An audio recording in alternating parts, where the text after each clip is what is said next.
A report this morning says Senate Democrats have investigated extreme CIA interrogation techniques, such as waterboarding, and found little evidence that they help stop terrorists. However, Jose Rodriguez, one of the creators of the CIA's enhanced interrogation program, is defending it in his first ever interview with Leslie Stahl for this Sunday's 60 Minutes.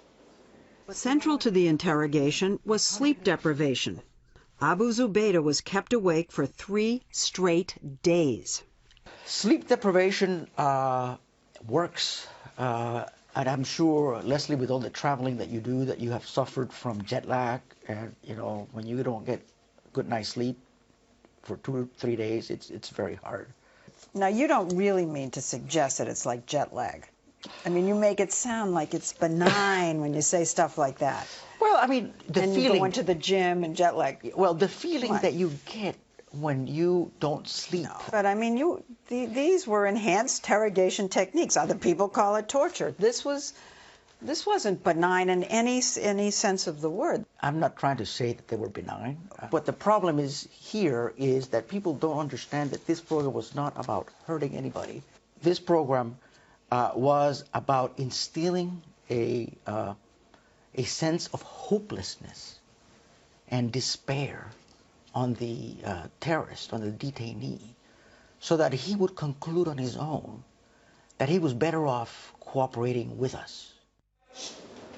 Leslie Stahl is here. Good morning. Good morning. So your impression of this guy with these remarkable candor?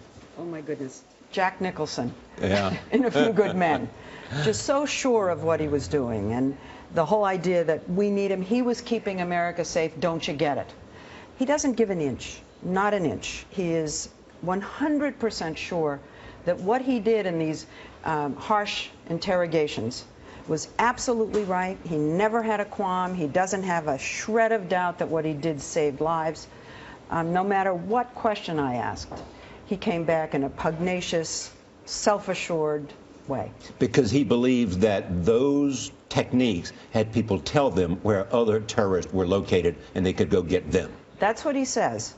There, of course, is a dispute over that, but that's his position. His book and his interview with us is a 100% defense of these techniques and an argument that they worked. Is there a battle within government, FBI, CIA, about what techniques work? Absolutely. The FBI that had the first interrogation with the first terrorist detainee that they captured, al-Qaeda person, whose name was Abu Zubaydah, the FBI claims that really everything important that he gave before the harsh techniques started, when he was first captured. The FBI got the first crack at him, and they say all the good stuff they got. This man, Jose Rodriguez, that was the one who said we need harsh techniques, and went out and developed the program for all these things. It wasn't just waterboarding, it was sleep deprivation, food manipulation, all of it, slapping. He went out and built that program. He says that that program resulted in all kinds of discoveries and stoppings of plots and things like that.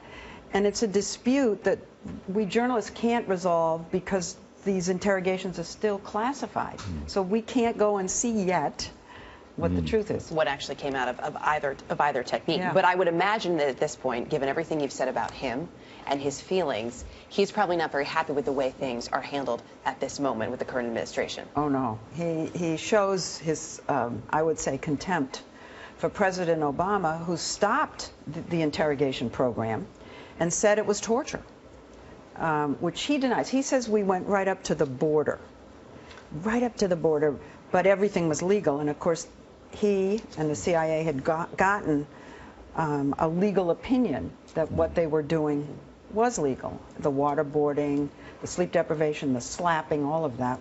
They had a legal opinion. They had approvals up and down the line. And he really pushed for that, too, because he wanted to make sure he had it in writing, correct? That everyone had signed off for it, that he covered all his bases. We were not. The CIA was not going to hold the bag. But to your point about the president, he says very dramatically that when President Obama stopped the interrogation program, they moved over to the drones. And so now we kill people, and we never capture anybody anymore. It's take no prisoners.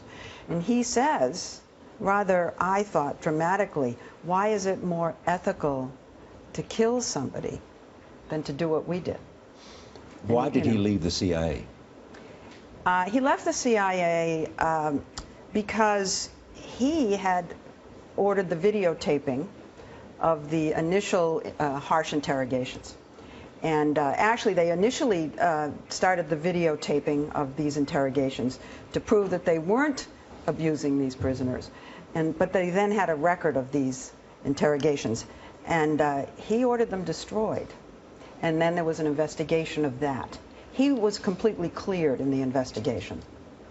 But now he has a book. And now he has a book. And more on 60 Minutes, Leslie's full report, Sunday night.